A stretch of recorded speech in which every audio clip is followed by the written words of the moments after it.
You know what? I'm just gonna come right out the gate with a complaint. So let's just start off with that. I was just about to go into everything, but then I remembered something from last episode that I've thought of. So I just want to get it out of the way before we get into the rest of this episode.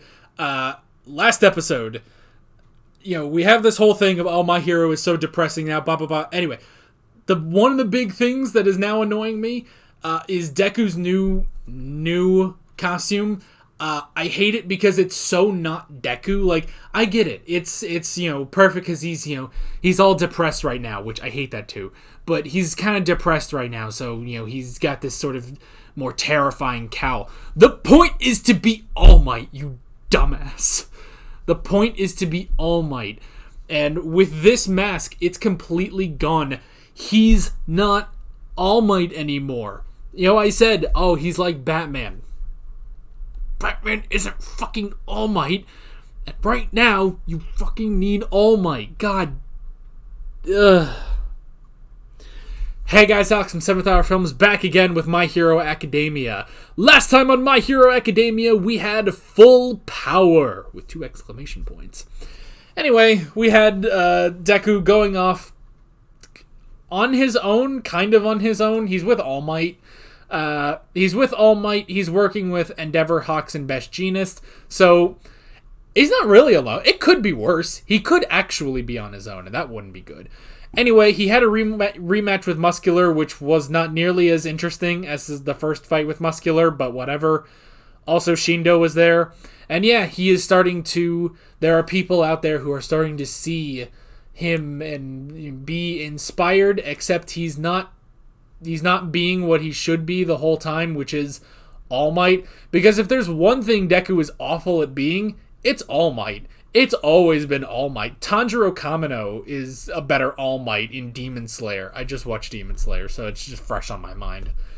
Anyway, also he has smoke now. He has a smoke screen quirk that he just got off screen.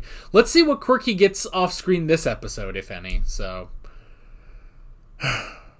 That was a strong complaint out the gate, but we're okay. I just needed to get that off my chest. We're now going to watch the episode, and we're going to try to have a good time. So, like always, the reaction is down in the description and in the pinned comment for your viewing pleasure. So let's go ahead and jump right into this episode of My Hero Academia. Here we go.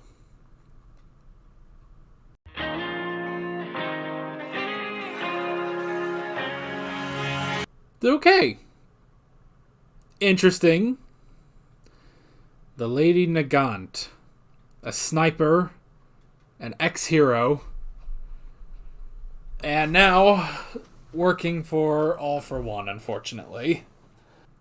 So, wait a minute. So now she has 2 quirks. Would that not eventually destroy her body? Wait a minute. Wait a minute. I mean, I guess it would take a while. Yeah, I guess it would take a while.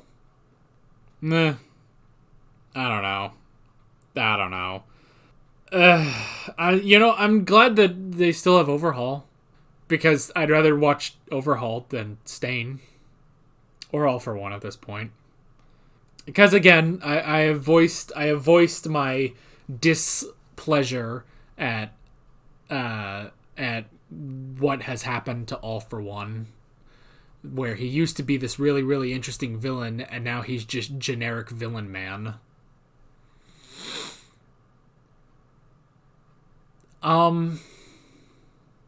Yeah. But we have Overhaul. We don't have Stain. Though I did just think, what if Stain comes in and, saves Deku because he thinks Deku is a worthy hero? I don't know.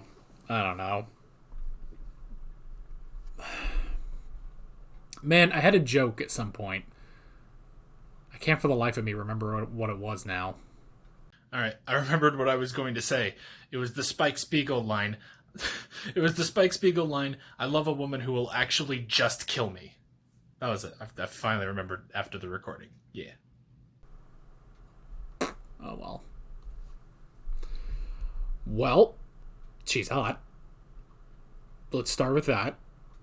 I gotta say, too, man, she be thick, too. It's crazy. is absolutely great. Like, we've only gotten glimpses in the intro and stuff, but man, she rocking it. She is rocking it. And I do appreciate that. I would like to say that I appreciate that. She seems interesting. A sniper. That's an interesting idea too, that she's a sniper, you know? That is going to be such a problem for Deku. Is a friggin' sniper. Her quirk is a little nutty.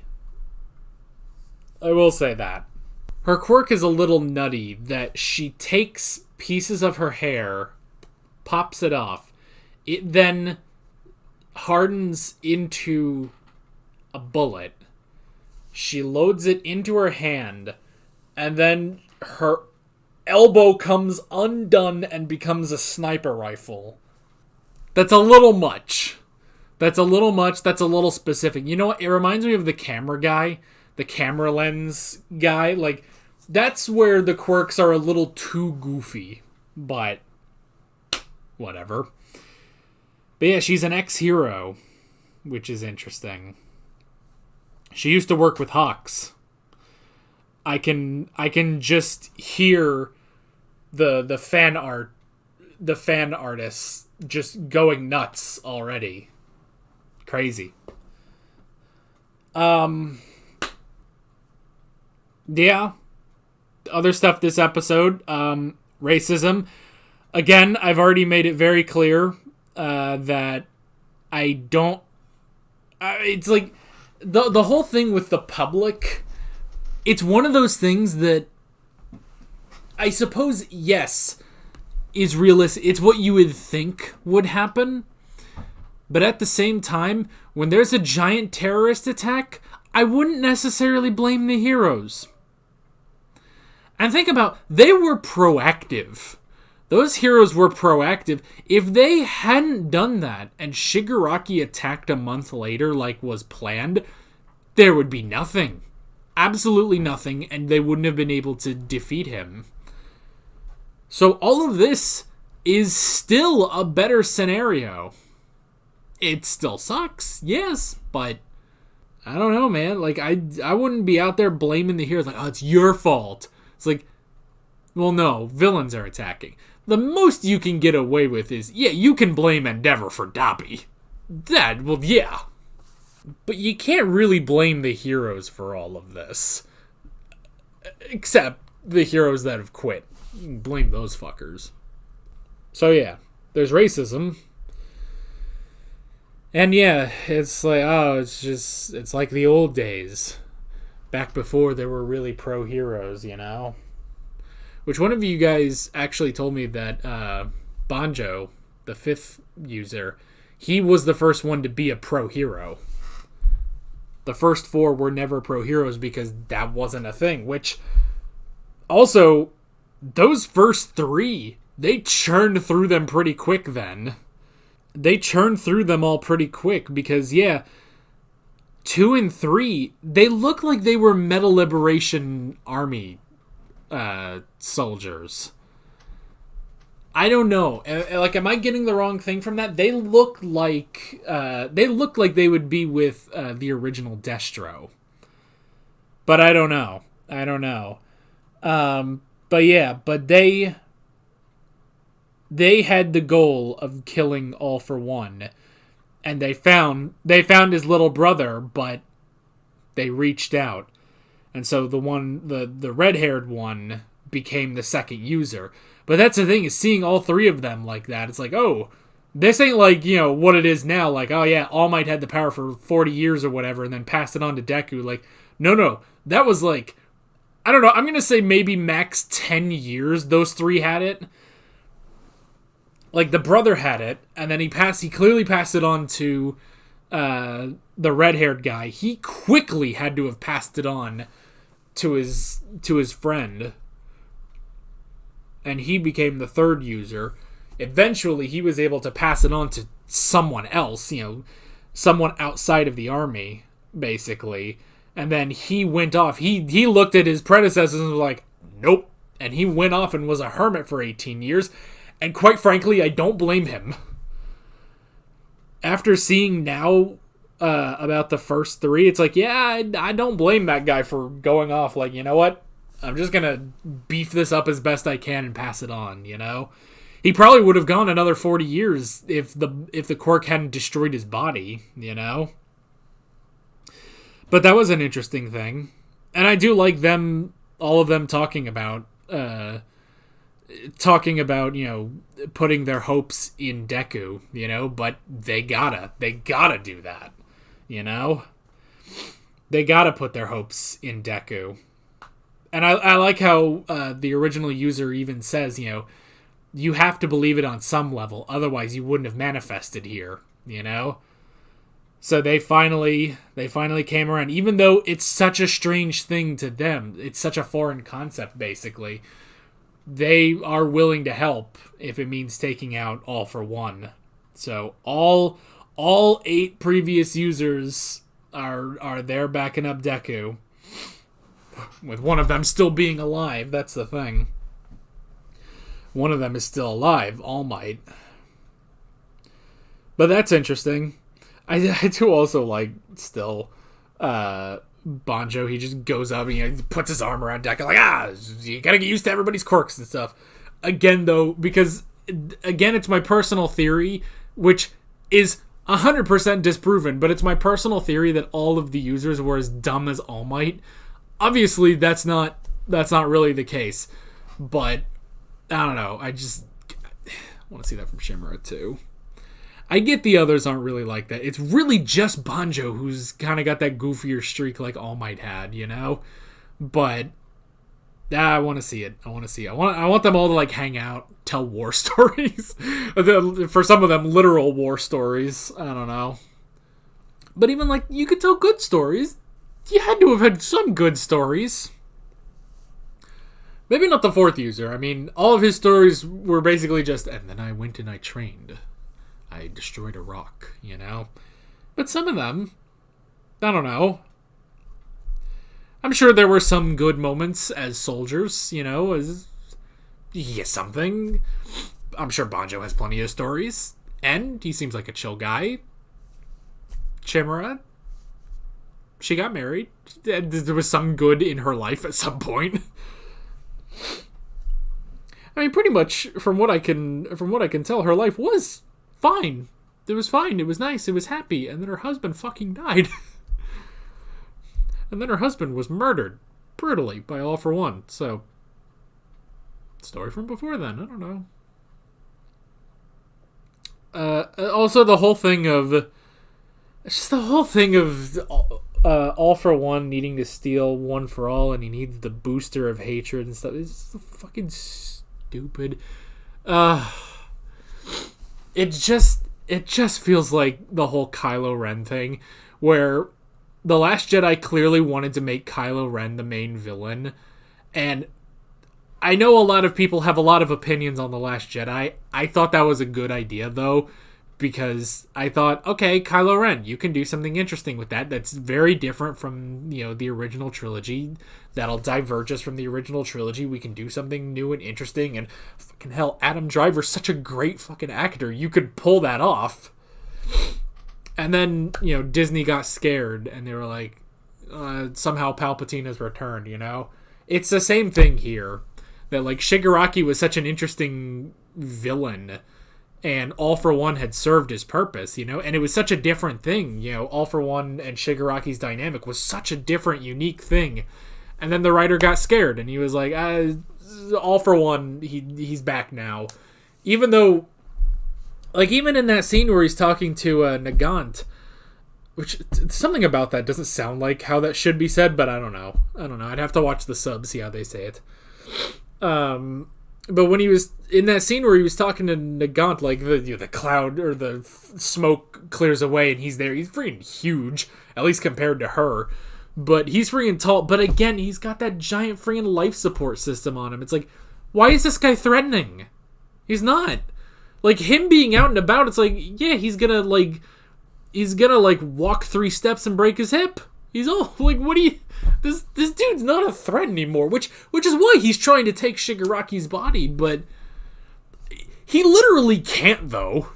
He literally can't, win, because his original body is so broken that it just will not survive. Deku could probably easily take out his original body.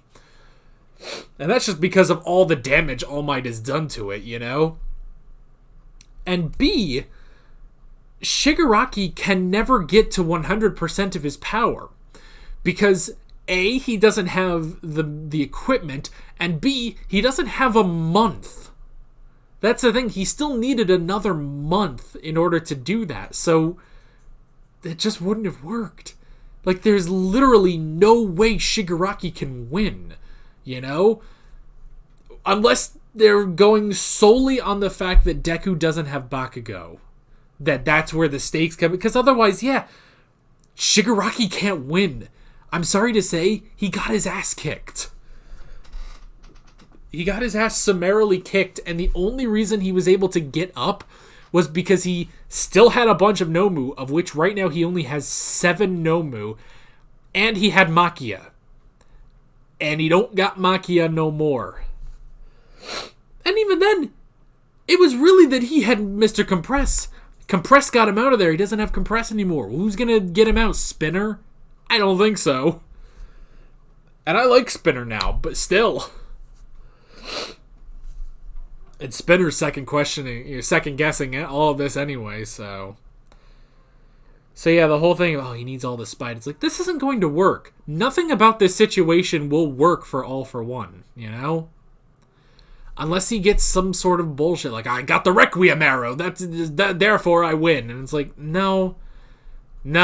It's just, like, it's literally, we're just kind of waiting for it to end now, you know? Because there is no possible way for All For One to win to where, and I know, like, there still wouldn't be. Like, this show was never going to end with, he won, you know? It's like, no, Deku's going to win, obviously. But at the same time, there's no stakes, there's no challenge, really. Like, it's not... How is the final battle going to be any different from the final battle we already got this season? You know? I don't know. It's, this is going to be me going a bit nerdy here, but Yu-Gi-Oh! Vrains kind of had the same problem. And hear me out, because I know I'm referencing Yu-Gi-Oh!, which I doubt a lot of you watched, and I'm also referencing the 6th spin-off of Yu-Gi-Oh!, which I really doubt any of you have watched. But they kind of had a problem too, where the main protagonist would duel the main villain of the season, like, multiple times in the season, but because every time they dueled, there were always, big stakes, like, if Playmaker loses, that's it, you know? If he loses, that's it. So he never lost. So by the time you get to the last duel between the hero and the villain, there's not many stakes because the hero has already beaten him like 3 or 4 times. So why there's nothing to really get invested in, you know? And it's the same thing here. It's like Deku and all the heroes have already defeated Shigaraki when he had way more advantage. You're not going to win. Deku fought him even when he had his powers. Yes, let's just focus on Purple Waifu Girl. I do like her. She's interesting. She's really fucking hot. She's really hot. And her quirk... It's weird, but I like the idea that one of the greatest threats to Deku right now is just a fucking sniper, you know? It would be like if, like, alright, who's going to win in a fight? Deku or Mike Ehrmantraut? Like, well, it's Mike Ehrmantraut, you know? That guy, like, give Deku a run for his money. And also we have Overhaul, and I just really like Overhaul. I'm glad she kept him, just on the fact that it's like, well, I like Overhaul. So, I want him to get his arms back somehow. I don't know how, but that could be interesting. Yeah, I don't know. There's no point in continuing talking because it's just the same rants I have every week. It's the same rants I have every week. You know the most frustrating thing too is there are so many people, and it's okay if you think this. I don't want to take this away from you, but there's so many people that are saying, "Oh, My Hero is so friggin' good right now in season 6. We finally got past all that filler crap. Like we're into the good stuff." And I'm just sitting here because it isolates me basically. It's like, well, I don't really like it that much, and I miss the days when there were other people that also shared my opinion.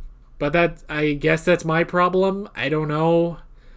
I'm just not really enjoying this season that much, and it would be one thing to have all this depressing stuff. I think the main issue now is the fact that they ruined All for One. Like, if they had stuck with Shigaraki, I could have been a lot more okay with all of this, So, like, that's kind of my main thing, is the fact that we're sidelining Shigaraki again for All for One. And it's like, oh, okay, we went through like an entire arc last season, to finally give us Shigaraki as the main villain. And it's like, no, it's All for One. So, yeah. Okay. But we do have Nagant. That still doesn't sound right. That doesn't sound right. I'm gonna have to check the sub and see how that's actually how they say it there, because Nagant does not sound right at all. And with all that being said, I'm Alex from 7th Hour Films, and I will see you guys next time. Take care. Alright guys, thanks for watching this video. There's a bunch of links on screen if you want to go click around any of those. There's a playlist for all of My Hero Academia reactions, as well as another video you can go click on if you want. There's also a subscribe button and a Patreon button on screen, as well as other links in the description if you want to go check out any of those. See you guys later.